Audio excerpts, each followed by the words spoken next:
कहते हैं कि अगर आप में लगन है और अगर आप हार्ड वर्क करना जानते हैं और अगर आपने उस प्रभाव को सुना हो कि hard work is the key to success. खेल कूद हर आदमी के लिए बहुत जरूरी है, चाहे वो सेहत के लिहाज से हो, चाहे वो एंटरटेनमेंट के लिहाज से हो, चाहे वो आजकल प्रोफेशन के लिहाज से क्यों ना हो। एक मुलाकात प्रोग्राम में हम अक्सर आपको तमाम पर्सनैलिटी से मिलाते हैं डिसेबिलिटी कम्युनिटी की, जिन्होंने कोई ना कोई मकाम हासिल किया। इस प्रोग्राम में आप हर तरह के लोगों को सुन चुके हैं, चाहे वो अपने उन्होंने प्रोफेशन में अचीवमेंट हासिल की हो, चाहे स्पोर्ट्स में की हो, और चाहे ही उन्होंने सोशल वर्क की फील्ड में अचीवमेंट हासिल की हो, चाहे वो माउंटेनियर हो, चाहे वो आईएएस हो। हर किसी के साथ तमाम चैलेंजेस होते हैं और उन चैलेंजेस को पार करके आजकल डिसेबिलिटी कम्युनिटी के लिए किसी भी फील्ड में जाना कोई बैरियर नहीं रहा है। हर फील्ड में डिसेबल कम्युनिटी के लोग झंडे गाड़ रहे हैं। इसी श्रृंखला में, इसी कड़ी में आज हमारे साथ जो पर्सनैलिटी है वो बहुत खास हैं। और रिसेंटली आपने पहले इस प्रोग्राम में, अगर हम स्पोर्ट्स की फील्ड में बात करें, दीपा मलिक जी को सुना है, आपने ब्लाइंड क्रिकेट टीम के कैप्टन शेखर नायक को सुना है, अजय रेड्डी साहब को भी सुना है, और तमाम जो प्लेयर्स को आपने सुना है। आज हमारे साथ एक और ऐसी ही स्पोर्ट्स पर्सनैलिटी हैं जिन्होंने रिसेंटली जयपुर में पैरालंपिक नेशनल जो इवेंट हुआ उसमें एक नहीं, दो नहीं, तीन तीन गोल्ड मेडल हासिल किए हैं। इनका जो इंट्रोडक्शन है हम इन्हीं के मुंह से सुनेंगे। हमारे साथ हैं फरीदाबाद से कंचन लखानी मैम। मैम, आपका बहुत बहुत स्वागत है रेडियो उड़ान पे। Thank you Danish, thank you. मैं आपको बताना चाहूंगी, मैं फरीदाबाद से हूँ, कंचन लखानी। मैंने कुछ टाइम पहले ही स्पोर्ट्स ज्वाइन किया। कोच सर हैं गुड़गांव के, प्रमोद महाजन, उन्होंने मुझे स्पोर्ट्स के बारे में बताया और मैं फरीदाबाद नाहर सिंह स्टेडियम में स्पोर्ट्स की प्रैक्टिस करती हूँ मिस्टर नरसिंह सर कोच से। और ये हमें फ्री ऑफ कॉस्ट कोचिंग देते हैं और आजकल कोई फ्री ऑफ कॉस्ट नहीं देता। नरसिंह सर हमें फ्री ऑफ कॉस्ट कोचिंग देते हैं।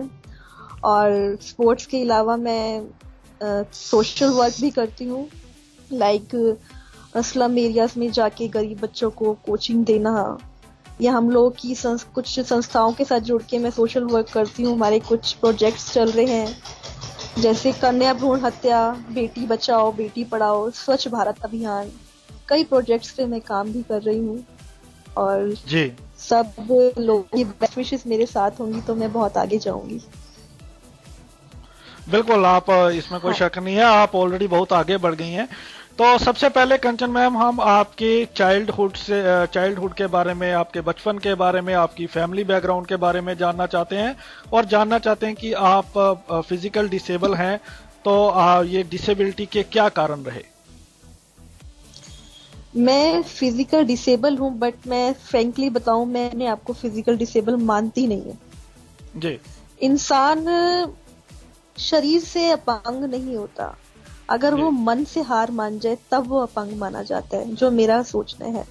जी, मैं यहाँ पे आपको बिल्कुल, हमारा भी यही मानना है। लेकिन जब हम इंटरव्यू करते हैं तो ये इंटरव्यू हमारी जो है मेन स्ट्रीम लोगों में जाती है, तो यहाँ पर उनको बताना बहुत जरूरी हो जाता है कि हम किसकी इंटरव्यू कर रहे हैं। हम इसमें सिर्फ डिसेबल कम्युनिटी के लोगों की इंटरव्यू करते हैं ताकि उनकी आवाज लाउड एंड क्लियर लोगों तक पहुंचे और लोगों को पता है कि हम हर फील्ड में क्या क्या कर सकते हैं जिसकी वो कल्पना भी नहीं कर सकते। जी, कंटिन्यू करें। हाँ जी। बचपन तो मेरा बहुत ही अच्छा था, चुलबुला। मेरी 2 भाई थे, मम्मी है, डैडी है। बचपन बहुत ही चुलबुला था भाइयों के साथ। जैसे बचपन में होता है लड़ाई झगड़ा, छोटी छोटी चीजों पे, खाने पे, टीवी पे, इन सब चीजों पे हमारे भी होते थे बहुत। और याद भी आती है वो बचपन की यादें, काश वो बचपन फिर लौट आए। जी। और बस फिर स्टडीज की, कॉलेज हुआ। कॉलेज में भी बहुत स्टडीज करते थे, बहुत अच्छे से करते थे, मस्ती भी साथ साथ करते थे, क्योंकि लाइफ में मस्ती भी थोड़ी बहुत होनी चाहिए। मस्ती भी करते थे, कॉलेज में बहुत अच्छा लगा। बस फिर 2008 में थोड़ा सा लाइफ ने टर्न लिया। मेरा ट्रेन से एक्सीडेंट हुआ जिससे मुझे स्पाइनल इंजरी हो गई थी और मेरा I lost my left hand. But थोड़ा टाइम तो बहुत दिक्कत हुई थी, हार मान गई थी उस टाइम, मैं सच बताऊं तो, क्योंकि ये एकदम से शॉकिंग न्यूज सुनने को मिली जब डॉक्टर ने बोला कि you will not be able to walk. तो बहुत शॉकिंग लगा था कि जैसे पता नहीं क्या हो गया मेरे साथ। बहुत हर वक्त मैं रोती रहती थी। मेरी सुबह रोने से स्टार्ट होती थी, मेरी रात रोने से खत्म होती थी। बस ऐसे ही वक्त निकलता था। मैंने अपने आप को 6-7 साल 4 दीवारी के अंदर बंद करके रखा था। मुझे शर्म आती थी लोगों को फेस करने में व्हील चेयर पे, बट मैंने खुद सोचा कि गलत है ये। ऐसे कमरे में बैठे बैठे अगर मैं रोती रहूंगी तो ऐसे जिंदगी नहीं कटेगी। जिंदगी तो काटनी है, और वो हंसकर काटनी है। मैंने खुद को चैलेंज किया, अपनी प्रॉब्लम्स को चैलेंज किया। मैं अपने आप को अपनी प्रॉब्लम से ज्यादा पावरफुल समझती हूँ। मैं अपनी प्रॉब्लम्स के साथ फाइट करती हूँ, और मैंने फाइट करना शुरू किया अपनी प्रॉब्लम्स के साथ। और जब मैंने अपनी प्रॉब्लम्स के साथ फाइट करना शुरू किया तो बस लाइफ इजी होती गई। मुझे अपने गोल्स मिलते गए, मिशन मिलता गया। मैंने सोशल वर्क करना स्टार्ट किया, फिर मैंने स्पोर्ट्स ज्वाइन किया, और मैंने अपने बहुत ही लॉन्ग मिशंस बनाए जिनको मैं अचीव करके रहूंगी। जी, आपने बताया कि आपके लेफ्ट हैंड में प्रॉब्लम हुई। इसके साथ साथ मैंने पढ़ा कि आपकी एक साइड का जो हिस्सा है वो भी अब काम नहीं करता है। मेरा एक साइड का नहीं, मेरी पूरी लोअर बॉडी काम नहीं करती। तो ये भी ट्रेन हादसे में लोअर हुआ? बॉडी की सेंसेशन नहीं है। हाँ जी, ये भी ट्रेन हादसे में हुआ। तो ट्रेन हादसे में जब ये हुआ तो आपने अपनी कंडीशन के बारे में बताया। फैमिली की ओर से हाँ क्या, जी। फैमिली का क्या उस समय नजरिया था? किस तरीके से आपको सपोर्ट किया गया?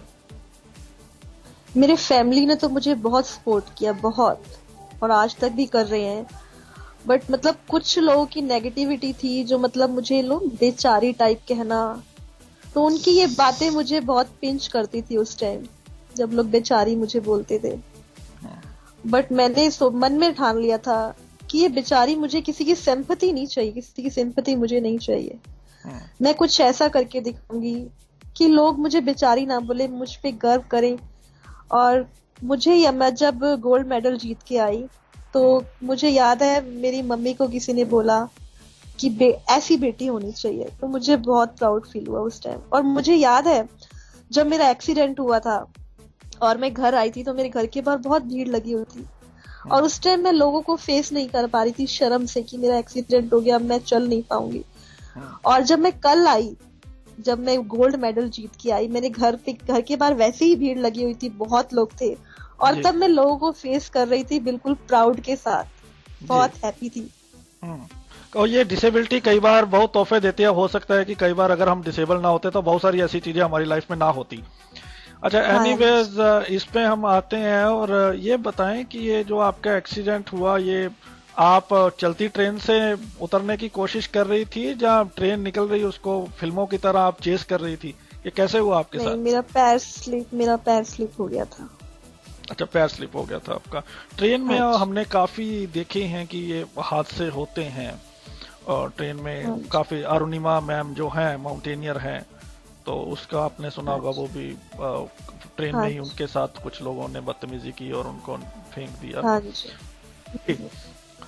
तो उसके बाद आपने बताया कि 6 साल तक आपने लोगों को फेस नहीं किया, आपको ये आता था कि कैसे मैं फेस करूंगी। उन 6 सालों में फिर स्टडी कैसे चली आपकी? स्टडीज मैंने अपने एक्सीडेंट के बाद स्टडी नहीं की। स्टडीज मैंने एक्सीडेंट से पहले ही अपनी एमए कर ली थी। अच्छा। स्टडीज के बाद 6 साल तो मैं घर से बाहर ही नहीं निकली। मैंने 6 साल सूरज की रोशनी भी नहीं देखी थी। बस उसके बाद ही मैंने अपने अंदर हिम्मत जगाई कि तो क्या हुआ जो हम पैरों से नहीं चल सकते। कोई एक ऐसा इंसिडेंट बताएं, कैसे हिम्मत आई आपको? कब लास्ट आपको लगा कि नहीं, अब कंचन जी बहुत हो गया, कि अब मुझे उठना है दोबारा, अब मुझे I have to face the society, I have to do something which makes me and my family proud? बस मैं कमरे में बैठे बैठे रोती रहती थी जब, तो बस मैंने उसी टाइम सोचा, जब लोग मुझे बोलते थे ना, मेरे रूम के साथ ही खिड़की है, मैं खिड़की से ही बाहर झांकती रहती थी, अक्सर आने जाने वाले लोगों को ताकती रहती थी और लोग मुझे बेचारी बोलते थे, तो मुझे बड़ा फील होता था। मैंने बोला मैं इन लोगों को चैलेंज करती हूँ, मैं इस चार दीवारी से निकल के दिखाऊंगी, उड़ के दिखाऊंगी लोगों को। उसी टाइम मैंने अपने आप को चैलेंज किया, अपनी प्रॉब्लम्स को चैलेंज किया और सोच लिया कि तो क्या हुआ जो हम पैरों से नहीं चल सकते, तो क्या हुआ जो हम दौड़ नहीं सकते। आगे बढ़ने के लिए पैरों की जरूरत नहीं होती, इसके लिए तो हिम्मत और जज्बे की जरूरत होती है। हिम्मत को ना टूटने देंगे, जज्बे को ना कम होने देंगे, आगे हम भी बढ़ेंगे, आगे हम भी बढ़ेंगे। मैं आपको बताना चाहूंगी मैं कविताएं भी लिखती हूँ। हाँ, वो लग रहा है आपकी शैली से ही। तो ठीक है, आपकी कविताएं भी हम सुनेंगे इंटरव्यू के दूसरे हिस्से में। अच्छा, आप ये बताएं कि स्पोर्ट्स ही क्यों चुना आपने? स्पोर्ट्स इसलिए चुना कि स्पोर्ट्स में अगर डिसेबल लोगों के लिए बहुत अपॉर्चुनिटीज भी हैं और उससे बॉडी भी हम लोगों की फिट रहेगी। किसी को टीवी पे या न्यूज़पेपर में किसी डिसेबल को खेलते हुए देखा, या किसी से मिले जो खेल रहे थे जिससे आपको लगा कि दीज पीपल आर हाँ डूइंग जी, now, I have to do? मैं मिली तो नहीं किसी स्पोर्ट्स डिसेबल से, बट मुझे दीपा मलिक ने बहुत, मैडम दीपा मलिक ने बहुत इंस्पायर किया। अच्छा, हाँ जी। तो आप उनकी कोई न्यूज आपने देखी थी कहीं पे? उनकी तो न्यूज छाई हुई थी। अच्छा, तो वहीं से उनको तो आपको हर किसी मतलब ने शी इज द देखा था। Inspiration, she is the inspiration, या है ना? Right right. अच्छा, तो जब आपने ये निश्चय किया कि मेरे को स्पोर्ट्स में जाना है, उस समय आपके घर वालों की क्या एटीट्यूड था? उन्होंने बोला कि ठीक है तो आप कर सकती हैं, या उसके बाद कोचेस को कैसे कन्विंस किया? कोचिस को, हम लोग कोचिस से, मेरे फैमिली को, मैंने अपने ब्रदर को बोला कि मुझे स्पोर्ट्स में जाना है, तो मेरे ब्रदर इतने सपोर्टिव हैं कि मतलब मैं खुद नहीं जा पाती थी तो मुझे खुद गाड़ी में बिठा के लेके जाना, अपने काम धंधे छोड़ के, बिजनेस छोड़ के, फैमिली को छोड़ के, वो डेली मेरे साथ स्टेडियम जाते हैं। और कोच से हमने रिक्वेस्ट की थी, उन्होंने मुझे कोचिंग भी देना स्टार्ट की और फ्री ऑफ कॉस्ट कोचिंग देते हैं, एक पैसा वो किसी भी एथलीट से नहीं लेते। बहुत ही नाइस कोच है मेरे नरसिंह राम सर जी, बहुत ही नाइस। वो भी बहुत सपोर्ट करते हैं, बहुत अच्छी अच्छी टेक्निक से हमें सिखाते हैं और मेरी फैमिली का तो पूरा सपोर्ट है मेरे साथ, पूरा। मतलब आपको दूसरे लोगों की तरह तरह फॉर्चुनेटली आपको कोई बैरियर फेस नहीं करना पड़ा, फैमिली की ओर से, जजेस की ओर से ज्यादा कन्विंस नहीं करना पड़ा? नहीं, मुझे ज्यादा कन्विंस किसी को नहीं करना पड़ा, क्योंकि मेरे फैमिली वाले भी समझते हैं कि हर इंसान का आगे बढ़ने का हक है। जी, मेरा भी हक है आगे बढ़ने का, मेरा भी हक है दुनिया देखने का, तो वो लोग बहुत सपोर्ट करते हैं इस चीज को लेके। मैं तो यही कहना चाहूंगी, हर डिसेबल के पेरेंट्स को भी उन्हें सपोर्ट करना चाहिए, तभी वो भी आगे बढ़ जाएंगे। उनका भी पूरा हक है दुनिया देखने का, दुनिया बहुत खूबसूरत है।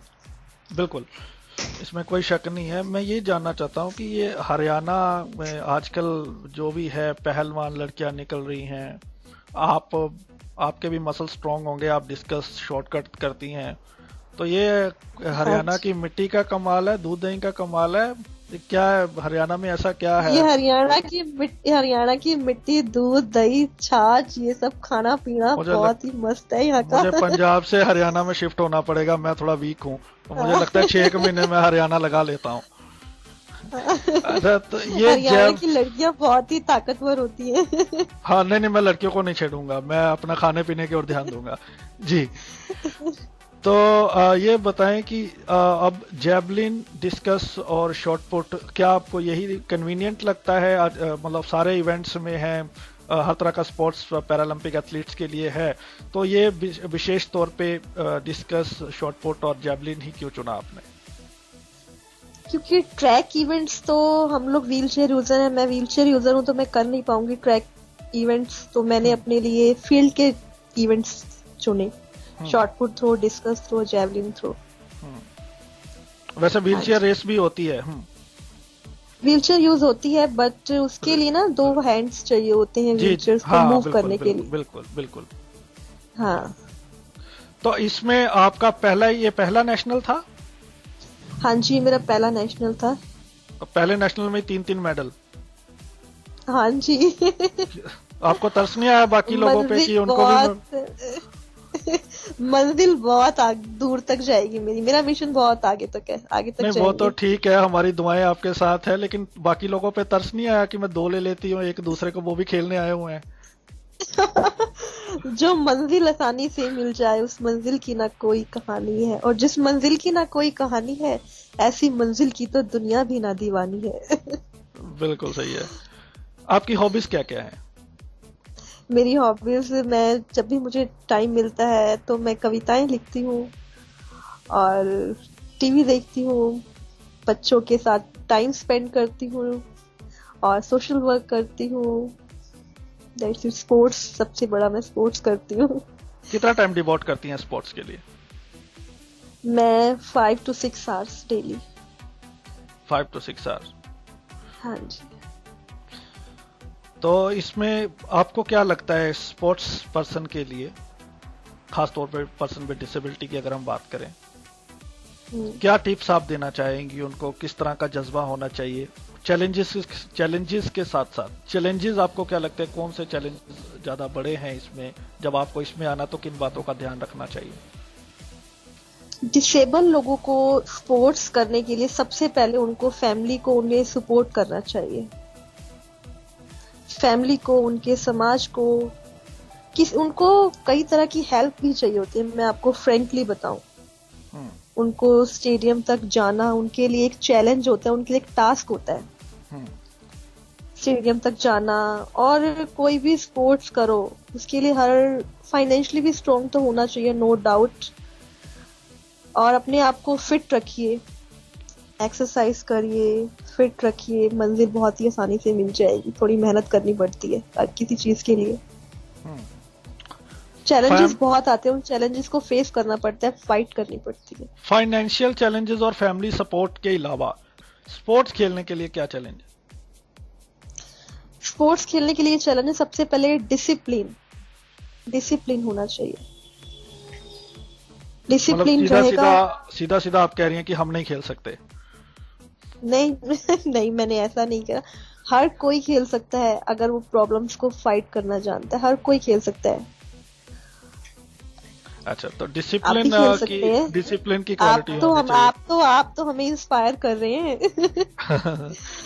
चलो, आप थैंक तो यू। मुझे बहुत इंस्पायर कर रहे हैं। Thank you so much. तो और मुझे अच्छा, तो आपसे सीखने को मिलेगा बहुत कुछ, इस इंटरव्यू के बाद भी अब आपसे तो बहुत कुछ ज्यादा, सीखूंगी मैं। अब ज्यादा हो रहा नहीं, नहीं, है। ज्यादा नहीं हो रहा। सीरियसली मुझे आपसे बहुत कुछ सीखने को मिलेगा। Thank you so much. हमारी पूरी टीम है, उनसे हमें सीखने का, एक दूसरे से, आपसे हमें सीखने को मिल रहा है। और होपफुली इस इंटरव्यू के बाद हजारों लोगों को आपसे इंस्पिरेशन मिलेगी। और स्पोर्ट्स में ये बताएं कि अ, आज से 5 साल, मैं इस फील्ड में लगभग 8 साल से काम कर रहा हूँ। मैंने ओके। खुद ये नोटिस किया है कि 2-3 सालों में डिसेबल के स्पोर्ट्स को लेके एक क्रांति आई है। चाहे वो बिल्कुल, ब्लाइंड बिल्कुल वर्ल्ड सही कप कह की रहे हैं आप। बात हो, चाहे पैरालंपिक की बात हो, स्पोर्ट्स में पैसा भी आया, हालांकि उतना नहीं आया जितना मेन स्ट्रीम लोगों को मिलता हाँ है, जी, हाँ जी, लेकिन हाँ फिर भी। जी, और कुछ हमारे मोदी साहब का भी इसके ऊपर विजन है, लीडर्स की भी विजन है, हाँ, तो इसको हाँ कहीं ना कहीं जी, प्रमोट किया जा रहा है और मीडिया भी कवर कर रही है, ये अच्छी बात है। हाँ तो जी, हाँ जी। जब आपने ये सोचा था, तो क्या आपको कोच ने, जब आपके जहन में था कि इसमें तो यार कोई ज्यादा करियर है नहीं, पैसा है नहीं, तो ये कोई आपके लिए बैरियर था? मुझे चार दीवारी से निकल के बाहर कुछ करना था, बस। मुझे कोई बैरियर मुझे नजर ही नहीं आया। तो मतलब फाइनेंशियल एस्पेक्ट को आपने देखा ही नहीं?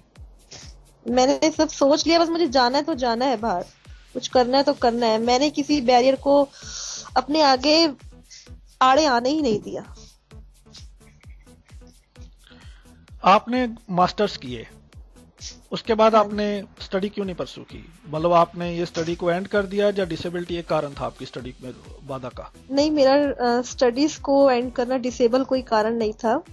बस एक्सीडेंट होने के बाद उस टाइम थोड़ी सी मैं परेशान बहुत हो गई थी।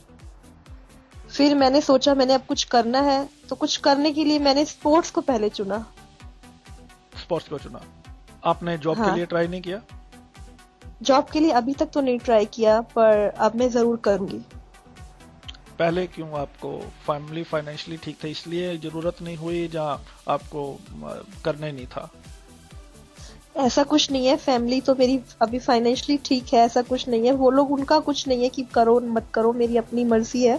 तो क्या कारण बट था मैं अब आप? करूंगी, इसलिए नहीं कि मतलब मेरी फैमिली मुझे सपोर्ट नहीं करती, वो मुझे बहुत सपोर्ट करती है। मैं इसलिए करूंगी कि मैं अपने दम पर कुछ करना चाहती हूँ, मैं किसी पे डिपेंड नहीं रहना चाहती, मैं इसीलिए आपके जॉब पास तो करना चाहूंगी। इनफ अपॉर्चुनिटीज थी, आपने मास्टर्स किए हुए हैं, you have tremendous amount of opportunities, you can appear for any competitive exams. तो what was the biggest reason you did not choose, you did not feel? मैं कहना, जब जागो तब सवेरा। अब ट्राई अच्छा, करेंगे। अब ट्राई किस फील्ड में जाने की तैयारी है? टीचिंग में। टीचिंग में. आपने इंटरव्यू की बिगनिंग में बताया, और मैं भी एक दो जगह पे पढ़ रहा था आपके बारे में, तो मैंने पाया कि आप बच्चों को फ्री पढ़ाती हैं, स्लम एरियाज में हाँ जाती जी। हैं, जैसे आपने खुद बताया.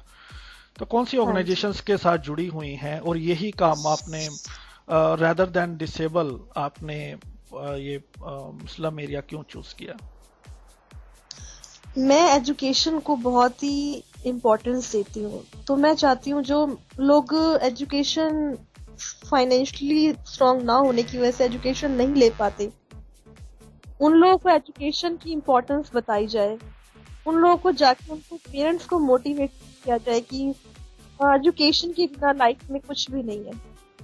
तो मैंने उनको मोटिवेट करने के लिए स्लम एरियाज में जाके बच्चों को पढ़ाना चाहा। जी. मैं हूँ किरण बेदी, हमेशा सुनो रेडियो उड़ान। आज ही अपने मोबाइल फोन पर ऐप स्टोर या फिर प्ले स्टोर से डाउनलोड कीजिए रेडियो उड़ान का ऑफिशियल ऐप, या फिर लॉग इन कीजिए www.radioudan.com। सुनते रहिए रेडियो उड़ान, a flight of life.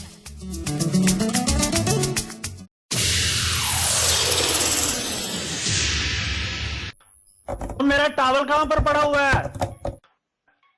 Mahatma Gandhi, जिन्हें हम राष्ट्रपिता के नाम से भी जानते हैं, यार तो 24 भारतीय घंटे ब्रेल ही राजनीतिक पढ़ता रहता है, कभी चिंतन को। कंप्यूटर पे भी पढ़ लिया कर, तभी तो तुम लोगों के नंबर नहीं आते। मैं तो भैया दोनों से पढ़ता हूँ, लेकिन ज्यादा मजा मुझे ब्रेल पढ़ने से ही आता है। हमको नहीं मजा मुझा आता ब्रेल से।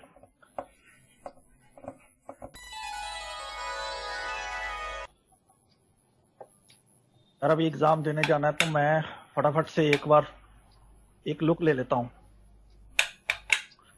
शिट, ये कंप्यूटर क्यों नहीं चल रहा मेरा? ओ ये कंप्यूटर क्यों नहीं चल रहा? अबे कंप्यूटर कहाँ से चलेगा, लाइट चली गई है। उफ, अब मैं कैसे पढ़ूं? काश आपने समय पर ब्रेल सीख ली होती तो आज इतनी परेशानियों का सामना न करना पड़ता।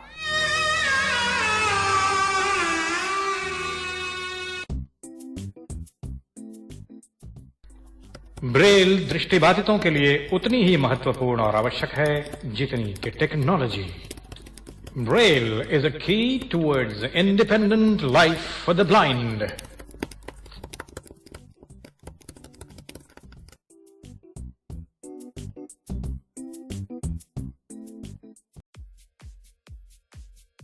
जी हाँ, तो आज हम बात कर रहे हैं कंचन लखानी मैम से, जो कि पहली बार नेशनल में इन्होंने पार्टिसिपेट किया, फिजिकल डिसेबल हैं, और 3 gold medal javelin, discus throw और शॉट पुट में इन्होंने हासिल किया. मैम एक बार फिर से आपका स्वागत है. Thank you.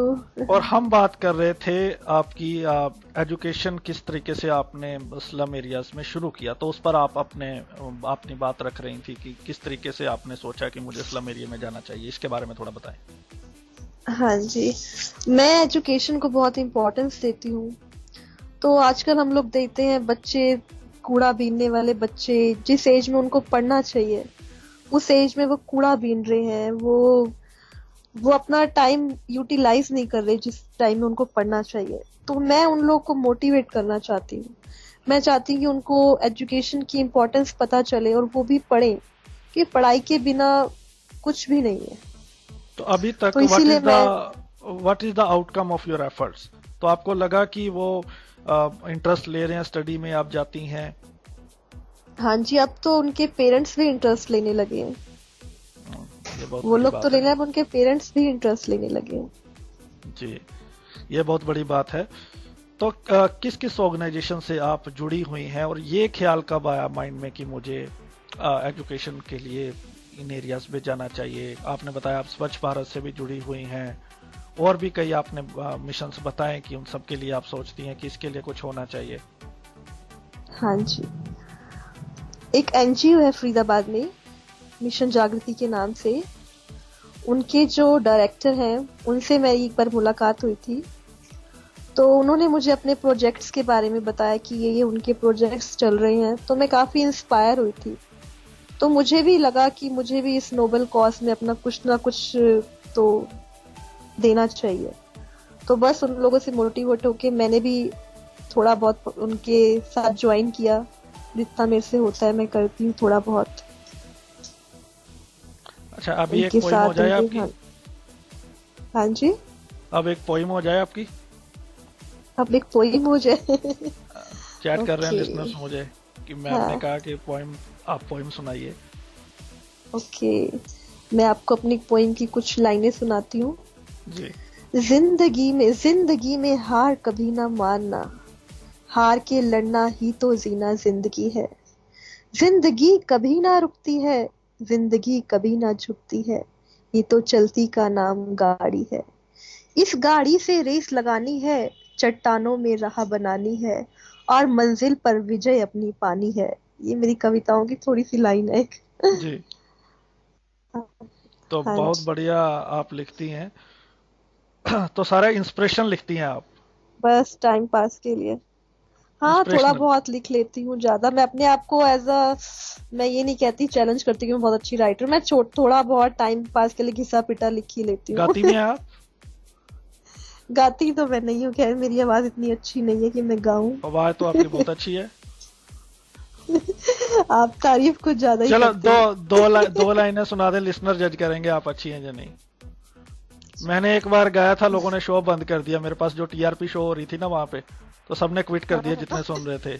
मैं बचा था, खुद ही सुन रहा था। मैं गाती हूँ, चलो मैं गाती हूँ, पर लोग भाग ना जाए इसका ध्यान आपको रखना पड़ेगा। ठीक है, चलो ये डन रहा। मैं सिर्फ 2 लाइनें गाऊंगी कि मैं नहीं चाहती कि लोग भाग जाएं। जी जी, नहीं बिल्कुल नहीं भागेंगे। देखिए अब म्यूजिक भी आ रहा है। ठीक है, मैं सुनाती हूँ। जिंदगी की यही रीत है, हार की बाद ही जीत है। बस इतना ही गाऊंगी। अरे बहुत अच्छा गा रहे थे आप तो। अच्छा, तो मैम अब ये बताएं कि आगे उन 6 सालों के बाद उनको छोड़ दिया जाए और उसके बाद के जो टाइम है, क्या चेंजेस आपको लगता है समाज में आया अभी? उन 6 सालों को अगर मैं छोड़ दूं तो मेरी लाइफ में बहुत चेंजेस आए हैं। मैंने घर से बाहर निकलना सीखा, मैंने लोगों को फेस करना सीखा, और जो लोग पहले मुझे बेचारी कहते थे अब वो मुझे बहुत गर्व से मेरे पर गर्व करते हैं। वो लोग, ये चेंजेस आए मेरे में और समाज में कि वो लोग अब मुझे सिंपैथी भरी नजरों से नहीं देखते, वो मुझ पे गर्व करते हैं। तो अभी नेक्स्ट आपका क्या गोल है? मेरा गोल ये है कि जो मैं स्पोर्ट्स कर रही हूँ इसी में अपने आप को आगे लेके जाऊं। मैं अपने आप को इंटरनेशनल गेम्स में, अपने आप को ओलंपिक्स में देखना चाहती हूँ। आपकी इंस्पिरेशन कौन है? दीपा मलिक मैम। और दीपा मलिक मैम के अलावा मेरे कोच मुझे बहुत इंस्पायर करते हैं। मेन स्ट्रीम में कोई? सॉरी? मेन स्ट्रीम में कोई, जैसे क्रिकेट में तेंदुलकर साहब, कोहली जी, या मैरी कॉम जी, खली जी, सचिन तेंदुलकर। कभी मौका मिले आपको किसी स्पोर्ट्स पर्सनैलिटी से मिलने का, किससे मिलेंगे आप? चलो ऐसा रखते हैं कि सचिन से मिलना चाहेंगी या दीपा मलिक जी से? दीपा मलिक जी से। अच्छा, तो ये तो चौंका दिया आपने लिसनर्स को। तो आपने लिसनर्स को कुल मिला के चौंका दिया इस डिसीजन से। अच्छा, ये बताएं कि अगर आपको किसी बॉलीवुड सेलिब्रिटी से मिलने का मौका मिले तो किससे मिलेंगी? One and only Salman Khan. Salman Khan? आप मिलवाएंगे मुझे? मैं दीपा मलिक जी से मिलवा सकता हूँ। दीपा मलिक जी से मैं खुद भी मिलूंगी। आप मुझे सलमान खान से मिलवा दीजिए। ठीक है, पहले मैं खुद मिल लूं, फिर मैं आपको जरूर मिलवाऊंगा जी। ठीक, जब खुद मिलना तो मुझे भी लेके जाना, साथ ही चलेंगे। ठीक है, बिल्कुल, ये बिल्कुल सही है ना? ठीक है, बिल्कुल। आपकी पक्का फेवरेट डन डिश कौन रहा। सी है? बिल्कुल मेरी बिल्कुल favorite? डन। डिश कौन सी है? राजमा राइस। और और डेजर्ट में? गुलाब जामुन। गुलाब जामुन। तो अगर आपको मौका मिले एचआरडी मिनिस्ट्री में मंत्री बनने का, या ministry of social justice and empowerment में, तो किसकी मिनिस्टर बनेंगी आप? HR। एचआरडी में कौन सा हाँ जी, एक काम HRD में। सबसे पहले करेंगी आप बनते ही? मैं सबसे पहले जिन चीज से आजकल पेरेंट्स बहुत परेशान है, जो स्कूल वालों ने एजुकेशन को बिजनेस बना लिया है, हर साल फीस बढ़ाना, जिसकी वजह से अफोर्ड ही नहीं कर पाते पेरेंट्स बच्चों के लिए एजुकेशन। मैं फीस कम कर दूंगी, आप फीस कम कर देंगे? बहुत कम, बिल्कुल। ठीक है, फिर तो आप जल्दी बनिए। बस आपकी बेस्ट विशेस रही तो बननी जाएंगे। फेवरेट पॉलिटिशियन कौन है? माननीय प्रधानमंत्री मोदी जी। अच्छा, मोदी जी की फैन है आप? हाँ जी। डिसेबिलिटी सेक्टर में अगर आपको एक सुधार लाना हो, तो कौन सा आप देखती हैं कि मेरे को ये सुधार लाना है अभी डिसेबिलिटी के लिए? मैं ये सुधार लाना चाहूंगी कि मतलब जो प्रॉब्लम्स हम लोग डेली रूटीन में फेस करते हैं, बाहर जाते हैं, तो डिसेबल लोग जैसे व्हीलचेयर यूजर्स होते हैं, उनके लिए रैंप नहीं होता है, लाइक एक्सेसिबिलिटी, तो उनके लिए ये फैसिलिटीज दी जाए, मैं देना चाहूंगी। तो अभी तो ये एक्सेसिबल इंडिया जो माननीय नरेंद्र मोदी साहब ने चलाया है, तो इसके अंदर तो उनका लक्ष्य है कि सब हर बिल्डिंग को बैरियर फ्री बनाना, हर जगह रैंप होना। इसके ऊपर तो काफी काम चल रहा है, काफी रेलवे स्टेशन के ऊपर भी काफी काम चल रहा है, हाँ। और मैं अगर आ गई तो मैं और ज्यादा काम करूंगी इस पे। जी। तो एक्सेसिबल इंडिया अभियान से जुड़ना चाहती हैं आप? राइट। इसके अलावा कोई और चैलेंज आपको दिखता हो? इसके अलावा ये चैलेंज है डिसेबल लोगों के लिए कि उनको मोटिवेट करने के लिए उनको जागरूकता लानी पड़ेगी उनके लिए। मतलब जो डिसेबल लोग हैं वो बाहर निकलने में डरते हैं, दुनिया को फेस करने में। मैं ये अब तो मतलब बहुत लोग बाहर निकल चुके हैं, अब डिसेबल नहीं रहे, मतलब फिर भी बहुत जागरूकता लाने की जरूरत है। जी। तो लोगों के एटीट्यूड में कोई फर्क आया आपको लगा इन 2-3 सालों में, जिस तरीके से माहौल बना है डिसेबिलिटी से रिलेटेड, जब आपको लगा कि अभी भी लोगों के नजरिए में बहुत कुछ करना बाकी है? हाँ, लोगों का नजरिया है कि डिसेबल लोग जो है वो कुछ नहीं कर सकते, और पर मेरा ओपिनियन है डिसेबल लोग जो है वो सब कर सकते हैं, जो एक आम इंसान नहीं कर सकता। जी। तो आपको लगता है कि लोगों के एटीट्यूड में भी चेंज लाने की अभी जरूरत है? हाँ जी, जरूरत है। जी। आपकी फैमिली का क्या रिस्पॉन्स था आपके 3 गोल्ड मेडल लेने? सबसे पहले आपने किसको इन्फॉर्म किया? सबसे पहले तो मेरे ब्रदर और मेरी मदर तो मेरे साथ ही थे। सबसे पहले मैंने अपने पापा को इन्फॉर्म किया, उसके बाद मैंने अपने गुरुजी को किया। बचपन में डांट पड़ती थी? ज्यादा किससे पड़ती थी, मम्मी से या पापा से? बचपन की मैं आपको एक किस्सा सुनाती हूँ। मैं मिट्टी खाती थी, तो मैं मिट्टी खाती थी, मेरे पापा मुझे मना करते थे, मैं फिर भी छुप छुप के मिट्टी खाती थी, किसी भी कोने में जाके मिट्टी खाती थी। एक दिन पापा ने थप्पड़ मारा था, मुझे याद है, उसके बाद तो खैर कभी नहीं मारा। वो थप्पड़ मुझे आज भी याद है, उसके बाद मैंने कभी मिट्टी नहीं खाई। तो अभी आप मिस करती है मिट्टी को? है, सच बताऊं तो करती हूँ। अच्छा, एक जो आपकी लाइफ में एक ऐसी घटना जो आपको मतलब happy moment, one of the most happiest moment अगर एक जाननी हो आपकी लाइफ की, तो वो कौन सी है? जब मुझे फर्स्ट गोल्ड मेडल मिल रहा था, वो मतलब फीलिंग्स मैं एक्सप्लेन ही नहीं कर सकती। मैं बहुत इमोशनल हो गई थी, मेरे पास वर्ड नहीं है उस हैप्पीनेस को एक्सप्लेन करने के लिए। और इसके ऑपोजिट अगर पूछूं, one of the most emotional and टची point of your life?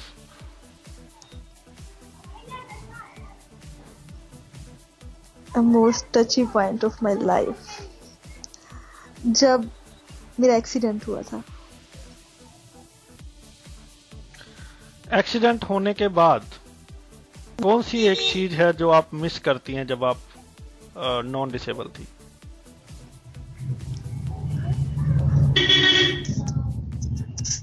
मैं बाइक चलाना बहुत मिस करता हूँ। मैं स्कूटी चलाना बहुत मिस करती हूँ।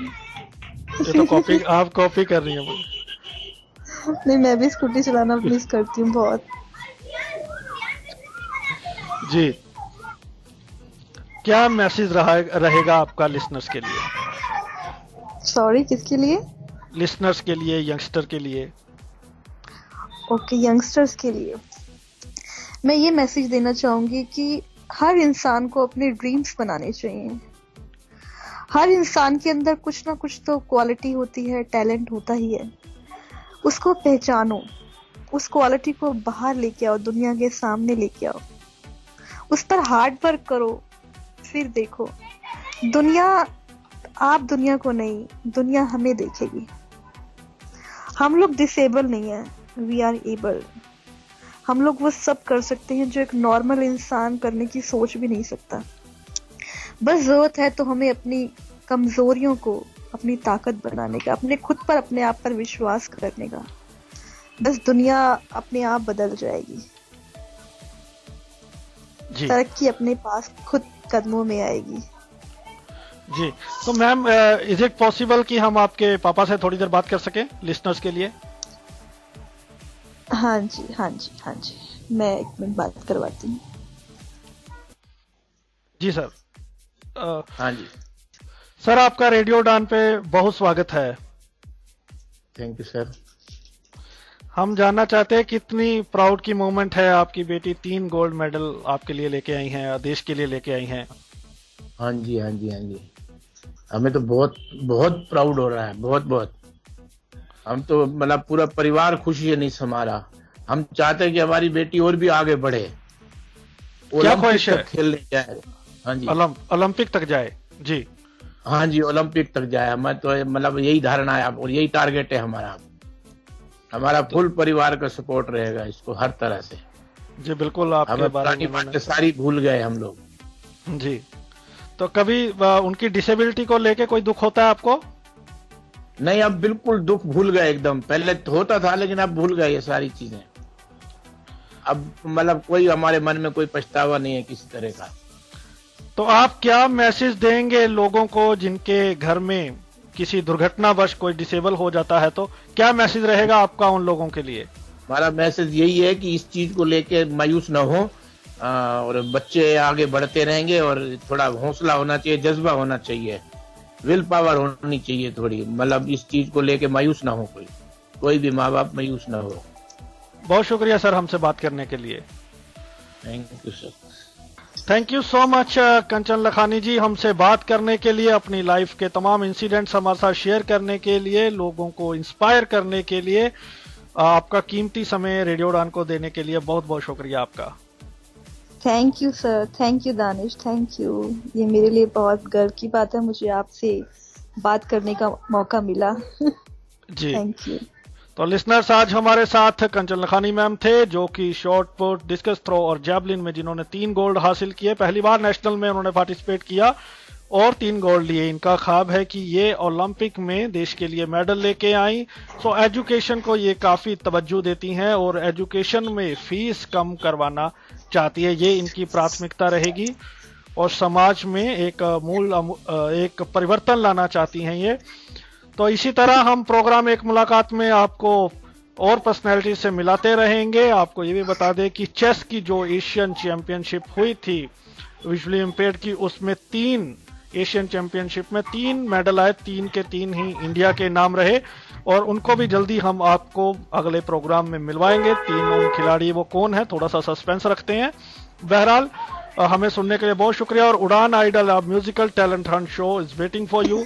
अगर आप सिंगर है तो आप रजिस्टर करें www.radioudan.com पर और आप उड़ान आइडल बन सकते हैं। पहला prize 31,000 plus musical instrument, second prize 21,000 plus musical instrument और third prize 11,000 plus musical instrument.